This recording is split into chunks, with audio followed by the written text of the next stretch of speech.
Righto, Cheers. goodbye day. Yeah. I We feel won. better. Yeah. I want to go for a walk. Yes, I feel much better. I don't know that song. It's from Monty Python. Yes, funny stuff. Yeah, I actually had a good sleep last night.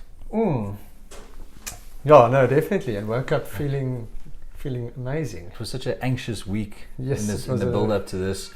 Like, has Rassie potentially thrown away his whole career? Yes.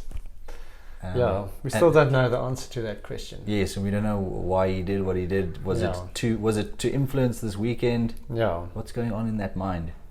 Yeah, there's so many opinions out there. It's difficult to make sense of it all, because some people are of the belief that you don't need to do all this because the press and the people and social media do it for you. They highlight that stuff, but how seriously is it taken when it's done by the public? Maybe it's taken way more seriously if it's done by the director of rugby. Yeah. Coming from a nation that is excellent at the protest. Yes. I think maybe Yes. this is like some protest innovation by Rassie. Yeah, I don't think he can do it again. I don't know if he'll try. Yeah. Because big things like this normally leads to change, and statements by bodies saying that if you do this, this will be the punishment. And the reason why I'm not sure if there is very precise punishment is because no one's done it before. Yeah. This was the first time. He's an innovator. He's an innovator. He's definitely, he keeps us on our toes. He's definitely an innovator. The other topic that's come up is that if he gets into trouble, why shouldn't Gatlin get into trouble? Because he complained that in the SAA game, Faf de Klerk should have had a red card and not a yellow card. Yeah. So he's made a statement saying, "Oh, World Rugby must take care of this and what," but then they must take care of him too. Yeah. Because he's also said stuff in the press that coaches aren't allowed to say. Yellow card. Do you have any concerns about that? Because that might have been a red back at home.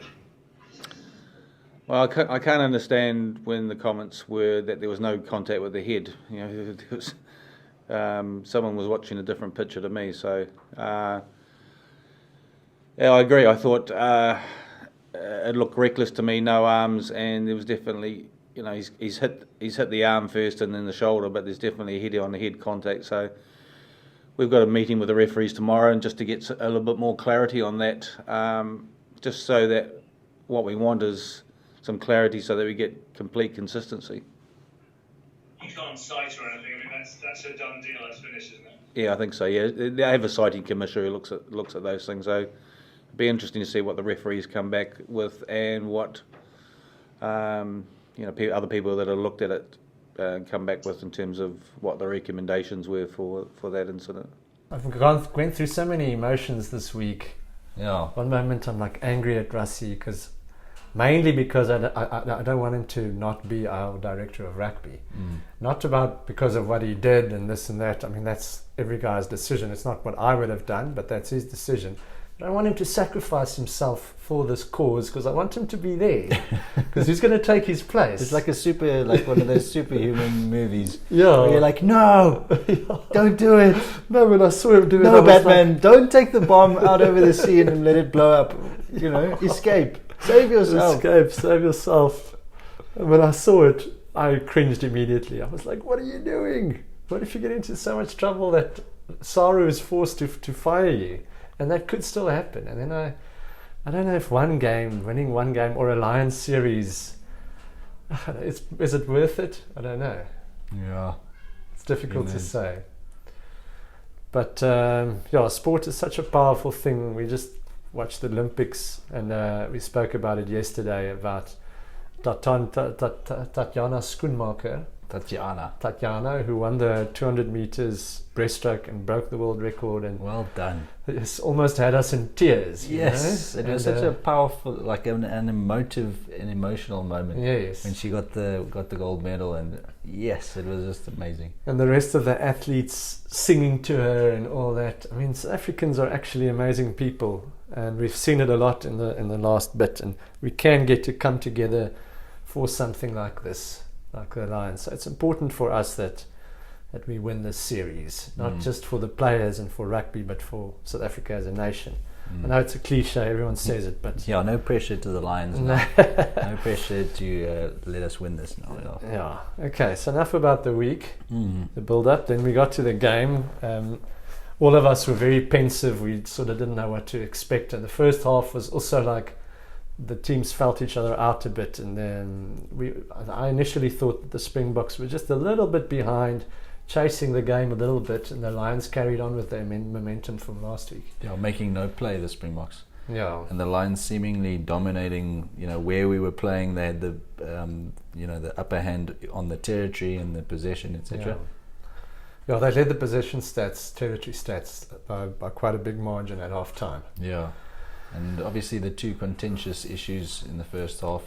Yes. The yellow card to Duan van der Merwe. Yeah. Some people saying that they don't see that as a yellow card offence. Yeah. I actually went and looked at the rules. Yes. You can't kick a player. No, you can't kick a player. That's foul play. Yeah. Yeah. So obviously in the rule book it says the sanction is a penalty. Yes. So whether you get a yellow card as well, that Yeah. must be something up to the referees as they decide on a year by year basis, like they did with a whole bunch of rules. Yes, yeah, like the bylaws, and they discuss things, and they discuss how to deal with certain situations, like you say, on a year-to-year basis. To me, it looked like it was just terrible timing to try and kick the ball when Cheslin went down to pick it up. But if that was the case, and it was very late and very clumsy, and then bad for you, but then you're still going to get a yellow card. Yeah, kicking a player is a bit heavy. Yeah, It doesn't matter how it looks or what your intention was. Yeah. You kick the guy. Yeah, you kick the other player. Yeah. This isn't kickboxing. No. But then with Colby as well, I saw that Nigel Owens actually came out and said, he's lucky not to have gotten a red. Yeah. I went and looked at the rule as well. Obviously, it just says penalty. So the question is, should it have been a red or a yellow? Yeah, a lot of that depends on how the player falls in the end. It seems like it, but then if you listen to the British press, it seems like I think it's in the Premiership, that the rule is if the player in the air had to do something to stop himself falling on his head, then it's a red. Yeah. So what I mean is then it's still a red. Yeah. That's what they want to suggest with Conor Murray, who landed the first thing that touched the ground was his foot. Yeah. And then he broke his fall with his hand, and he still ended up falling on his face. Somehow. So to me, initially, I thought it was very bad. Not how Conor Murray fell, but how it happened. Yes. He was not in control of the situation. He just wasn't looking what he was doing. He wasn't taking any cognizance of Conor Murray's safety or anyone's safety. He just ran in to catch it. Yeah. I've just seen in the past, and that's unfortunate. Any sport, that it's almost down to how bad it looks. Yeah. If it looks really bad, and if there's a crowd and they go crazy, and if the players really react and stuff like that, then the referee almost feels like he has to give a red card. Yeah, I mean, let's not forget that I think it was Mapimpi that was taken in the air just before that. Yeah. But it didn't look as ugly. Yeah. This was bad because he jumped so high, and Cheslin's quite short. Yeah. So he just looked very bad, and another ref might have given a red card, but kind of looked like the Ronan O'Gara. Yeah. And that was just a penalty. That was just a penalty. Yeah. But it was a different era. Yeah, it was. It was before all these new rules and when stuff. we were young. Yeah. Okay, so we were happy with both of those, how it turned out, and then they were off the field at the same time, which didn't have a massive impact on the game in the end, luckily. Yeah.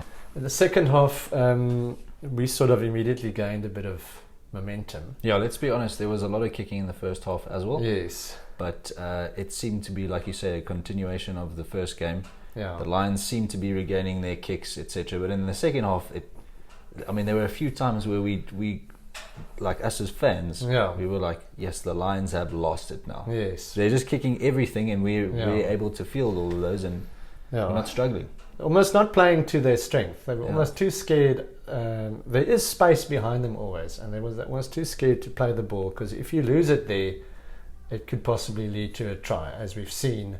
Even in the first game, if they try by Valilu wasn't disallowed. It would have been 2 mistakes by them, where the ball was hacked through and there was no one behind them to sweep or to clear up the ball. And we saw both our tries were kicks behind them and led to tries. So basically we were using the kicking game to much better effect than they were, which is weird. It's a complete turnaround from last week. Must have been a hell of a halftime talk. Yeah. To pick us up, and I think we were just so happy that we were still in the game at halftime. Yeah. Especially with Henshaw, seemingly having scored a try. Yes. I thought, 16-6 is rough to come back. That was a massive moment in the game. Yeah. It's hard to. I almost feel a little bit sorry for him. I think the finding was correct. Yeah. It didn't look like he had the ball down. No. It looked like it was up. But I still there have been tries that have been given like that. Just you'll never know if a section of the ball didn't touch the grass. But that's what the refs could see, and the on-field decision was no try, which we now know there's going to be a lot of emphasis on the on-field decision going forward. All these statements and all these little things changes the game a little bit. I wonder what made the on-field refs, think that he didn't score. Yeah, because initially I thought that's a try. Yeah, his whole body was over the ball. You just couldn't see the ball. Somehow the refs saw that he had knocked it on, and they made they thought no. Yeah, they saw it spit out. Yeah, that was a huge moment. And then we scored the try. First one was Mapimpi's try. Am's try was also like a little piece of his palm, because Ben O'Keefe said as long as a part of his hand. So that's the rule. So if you're going to touch the ball, if you're going to score like that, like for it to be in your control, it has to touch your hand and stay in contact with your hand. Okay. So and it was like the corner of his palm touched the ball, and then it sort of rolled down his arm. I'll take it. No, I'll take it any day. No, it was a try. In my mind, when I saw it immediately, I thought a try. I thought it was a try. Yeah. I think though, for me, it was more how the try came about with us mauling. Yeah. I thought we were actually going to score from the maul, and then getting the penalty, and then Faf, slotting it through. So the mauling, that was really that was a big difference from last week. When it didn't seem to be that we could get it going. He didn't allow the spoiling. Yeah, Ben O'Keefe. He didn't allow the players who immediately fold around, and then they sort of trick the ref into thinking that they came through the middle. But as soon as the ball goes to ground, some player latches on from the side. Yes. And then they make it look as if he was in that position when the maul started. But he told them to get out. Yeah. They must go around the back. And that's what you do as a referee. When I referee, I say, if you're on the side, you need to go back and go around the back. Another thing that the Lions didn't try is from the line out, jumping into our side of the line out. Yeah. And then forming the maul from there. Yeah. So I think that's... And start pushing the maul like a millisecond before the guy touches the ground, and they got away with it. Yeah. Because then you get immediate momentum. Yeah. And this time, because of the video, probably, they didn't get away with that. Well, did you see how many times before that? Yeah. In the beginning of the game, the ref was saying, you must be, I think, 2 meters apart. Yes. He made a little bit of emphasis on that. Yeah. Someone must have said that. Yes. I'm assuming whoever was in the meeting with the referee from our side complained about that. Yes. Now, you got to give it to them. This is from a South African perspective, but I thought the game was refereed really well by Ben O'Keefe, and he did what we didn't see last week, is where he completely calmed the situation down, and all the involved parties, the assistants and the TMO, got together, and he managed that. Yeah. The ref is supposed to manage that situation. Last week, I thought Nick Berry gave it to Marius Jonker, and asked him to make the decision. Yeah. The decision is made by the referee. Yeah. You just listen to what the TMO says, and you make the decision. Don't tell him. You don't tell him. Listen, Marius, was it a try or not? If you say it's an on-field decision, you ask him, was that conclusive? Yeah. And if he says, then you need a yes or no answer. It's like who wants to be a millionaire. Yeah. Basically, he's not asking. He's like calling a friend. Yes. Like he's like, I think the answer is this. Is it this? And then the final thing still lies with the guy who's playing the game. Yes. Yeah. Like the friend isn't going to win $1 million now because he gave you the answer. Yeah. Although you should give him some money. Yeah.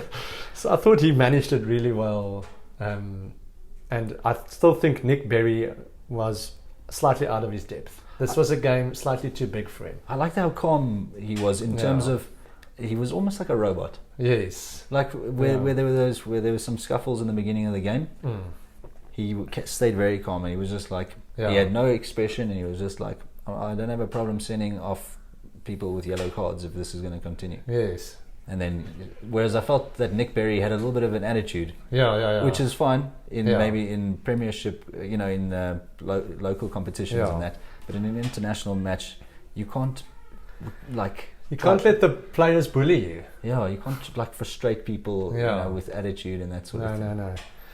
No. And then there was a big moment in the game when Pieter Sefte got tackled. Lifted slightly after the pass, and he got dropped on his shoulder, and we're a bit worried that he might be off. Yeah. But it's surprising how well we did without him. Yeah. And Luat played a massive part in that. Yeah, coming on and like our line out in the first half was all over the place, and he really steadied the ship there. Yeah. And I don't think our scrums were doing that badly. No. But Trev coming on just took it to the next level. Trev and Vincent Koch. He was massive. Yeah. Trev was amazing. Yes, that's what we needed to see was that sort of scrumming, really taking them on, and we were just charged up as the game carried on. We were just more and more fired up, and I thought the timing of the bench was perfect this week. Which was so off last week. It's almost like we righted the wrongs of last week in many respects. Yeah, I feel a bit sorry for Jasper Wiese. I thought he was like a bit quiet, but he did his job. Yeah, I think he had made one or two mistakes. Yeah, the no arms tackle, that's unlucky as well. I mean, it's definitely a penalty. What I mean is, it's one of those things like getting caught in a ruck. It's similar. It wasn't so blatantly like he was trying to injure the guy. He was trying to tackle the other guy, and the other guy was, I think it was Cowan Dickey. Yeah, it was just so low. I think that's going to be one of those issues that's going to arise in rugby.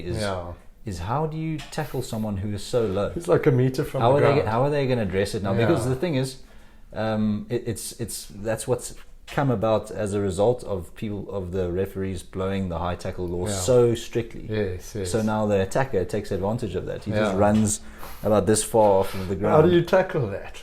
You only have head and shoulders to aim at. Just jump on his back or something.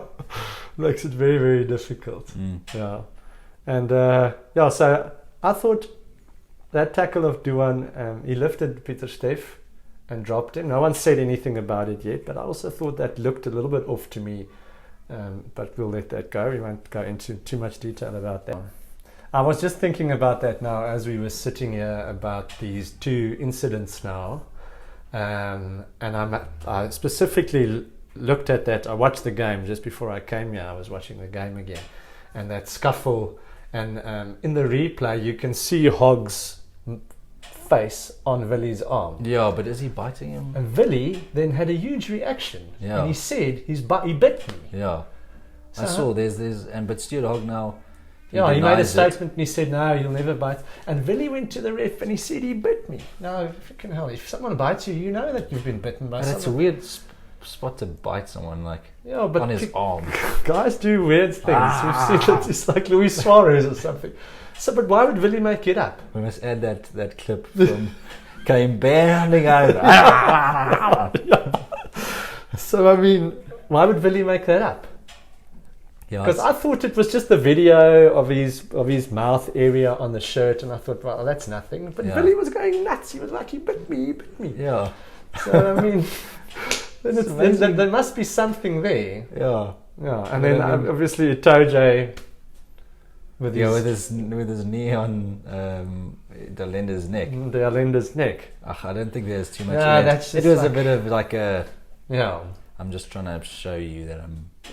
Dalenda pushed him on the head after that. We're not gonna. But that was just interesting to me, because if there's a mark, then you'd know that you've been bitten by the guy. Look, but look, if it means that we're getting into their heads, if they're trying to use other means to try and build some dominance or something, I don't know. Those things come from frustration. Frustration. Yeah, same with the knee on the neck thing. It's like you just have all this built-up anger and you don't know how to get rid of it. You must just friggin' scrum properly and ball properly, and also tackle. Yeah. So, Dwayne is in Cape Town. Dwayne is in Cape Town. He arrived today, apparently. So the idea is that he will be somehow involved in the game. Yeah. Don't know if he can start. Should he be rushed back? They're saying they're not going to rush him back. Yeah. I mean, didn't Jake White say that he's a couple of weeks away from being fit? So, but let's just look at what the possibilities are then if Pieter-Steph du Toit is out. Because then I would think that Mostert would move to 7 to keep that big physical number 7, and then Lewitt possibly to start, and then you need another lock on the bench.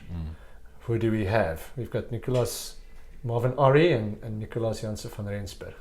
So one of those two will have to come onto the bench, and then possibly Dwayne on the bench instead of Marku. Yeah, because Marku played the shortest period of time. Can't Dwayne play 7? Dwayne can play 7, but do you think Dwayne can start? I'm not sure if he can after a week of training. It's a long game to play in such a point. Yeah. We don't know. Maybe all through this oxygen stuff, maybe he's been running, maybe he's got a basic fitness, I'm not sure. Maybe he was never even injured. Maybe this is Russie's plan. Yeah, there's so much going on. Yeah. It's like the Da Vinci Code. Yeah. Okay, and then next week, what do you think? Next week, firstly, do you think they're going to play in Cape Town with that surface? I think that decision's been made. Yeah, okay. Yeah, I don't know. If they can still move it. The turf is ripping off. It was, but we managed to scrum on it. I don't know how, but we managed to get front foot in the scrum. Yeah. But I think they can move it up here. If they can. Do we want to play here? Yeah, that's the other thing. If you think back into the history, in 97 we beat the Lions here. Yeah. 2009 we lost to the Lions here. Yeah, that was a dead rubber. But it was a dead rubber. Yeah. Well, so was the 97 one. Both were dead rubbers. Yeah. 1955, Jack van der Schijf, who was lined up a penalty kick to win the game, because that's the big he lined up the kick to win the game. Yeah. At Ellis Park against the Lions to win the entire series. Yes. And he didn't get it. It hit the post, and then it was a draw. No, let's stay in Cape Town. Yeah, move it to Kimberley. The players are comfortable with where they're staying, with the hotels and that, because that's also as Cape Town as a part to play. Oh. But let's see. I don't think they'll move it, but I won't be against it if they move it. Yeah. Anyway, in terms of the teams, do you think that that Gatlin's going to change the lineup, or is he going? I think he will. He's done it so far in every test. He's changed one or two things. If you think of Chris Harris, what impact did he make? He made no impact. No impact. Actually, I was thinking about it last night. No. I couldn't actually even remember having seen him. It's like watching those movies where there are like extras, but that are part of like the main group, and you didn't even know they were. Yeah, and he was probably picked for his defensive quality and not for his attacking quality. Yeah, and the Lions did defend well. Yeah. Yeah, and then you think of Conor Murray. I mean, he's very good. Yeah, but what's happened to that guy? But Ali Price has a little bit of X factor. Yeah. Yeah. He's like, Conor Murray's lost his ness. Yes. He needs to find his Conor-ness. He needs to find his Conor-ness. He shouldn't jump that high when he catches the ball. Yes. Do us a favour. I mean, he was at risk of not getting Colby a yellow even, because Colby almost ran under him. Yes. Just his foot caught his head. He kneed him in the face. Colby had like a bloody nose. Yeah, if anyone was injured, it was Colby. Yeah. You've got to be so careful to protect the other guy. Yeah. Yeah. So I think it depends what kind of game they want to play. Yes. I think maybe if you want to play a tight game, maybe Conor Murray's the kind of scrum off you want, as opposed to Ali Price. Yes. Now I think it's actually a shame that they didn't bring a guy like, I think Ben Youngs is more of like a finals kind of scrum off. Yeah. I mean, so it depends what kind of game they want to play in the final. Yeah. Well, the final test. Well, the final test, yeah. No, it will be interesting. They will change things. I think they'll go back to playing more attackingly, being more brave, being more expansive, because I don't think they'll win the game otherwise. Yeah. If it gets to a proper arm wrestle, I think if we are on form, which I'm sure we will be now, we've got the momentum. They need to play their natural expansive game with the little clever runarounds and getting the ball to the wing as quickly as possible. Because Duan wasn't a weapon because they didn't get the ball. He never got the ball. Anthony Watson didn't get the ball. So you need those guys to get the ball quickly, and they need to utilize the space that they have to get over the advantage line and break the line. And then you can pass it back again, and you get guys like Jack Conan who can break through the middle and that sort of thing. So they need to make the game loose somehow. And the Welsh, perhaps the back three, Welsh back three. Yes, Liam Williams I think is going to come in. Josh Adams. Yes. And Reece Zammit. I think we're going to see a change there, especially if Hogg tried to take a bite out of Willie. Yes. It's possible, like because like in the build-up, obviously those were just against like provincial teams and that, but it's just Josh Adams seemed like this is a try machine. And the thing is, as a South African fan, I feel less worried about playing against the other three home unions than I do playing against those Welsh players. Yes, because they've really had it one up on us the last couple of years. Yeah. So there's maybe a little bit of a mental thing against those players, and if I was Warren Gatlett, I'd consider bringing them in. Yes, no, definitely. I also thought about Liam Williams and those oaks, especially because I actually think in this game, Duan was affected by the South Africans chirping him and stuff, rather than the other way around, than him bullying us. Yeah. He actually allowed himself to be bullied a bit by the Springboks. Yeah, and if you look at the last week and this week, he put in a spear tackled Mapimpi last week. Yeah. It wasn't picked up. Picked up PSDT, Peter Stephan, threw him down. 2 weeks in a row, he's kind of been a bit niggly. Kicked Colby. Yeah. He's a bit niggly there. So maybe he needs to take a chill pill and just sit this one out. I don't know. We'll see. Yeah, and for the Springboks, obviously we've said now, it will just be the forced changes, I think. Yeah. Dwayne coming back, Jasper probably coming out, and then I think we'll have to bring a lock in if Peter Steph de Tooy is out, and I think we should keep the bulk of Mostert on the field and bring Lewitt into the starting lineup. That's what I would do. I don't know how much impact a lock will have, like Janse van Rensburg or Ori, if they come off the bench, but give them the benefit of the doubt. Yeah. They're putting the green and gold over their heads. They'll give 100%. Yeah, maybe this is an opportunity to give someone a moment to experience finals rugby. Yeah. Maybe not for the longest time, but yeah. So if you lose Peter Stephan, you gain Dwayne. We're sort of where we were. It's hard. You know what I mean?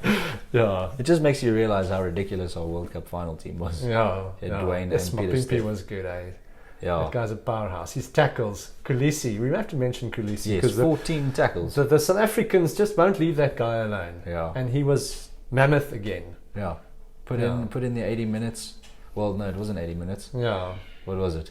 He came off right at the end. Yeah, it was. Michael started and played like full time. Yeah, like 8 minutes. 100% tackle success rate. Now, so what if he doesn't fetch? We have lots of fetches. We can have a 6 that doesn't fetch because we have so many other guys who can win the ball on the ground. And he made the tackle on Henshaw. He made that tackle. I mean, that was worth. And a few other very big tackles. Yeah. And his captaincy, he lifted himself.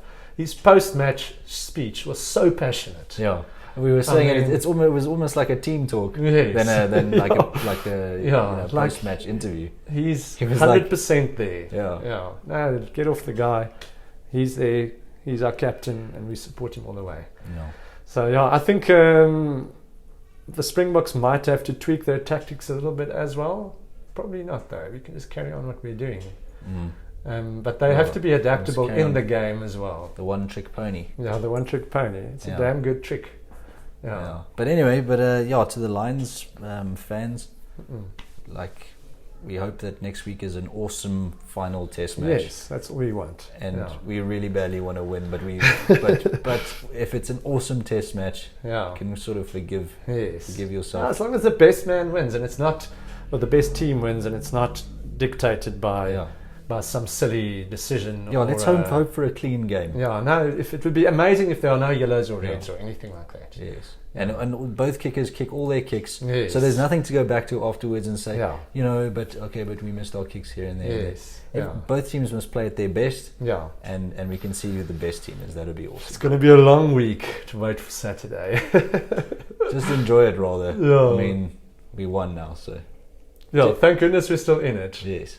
Cheers. Go Boca.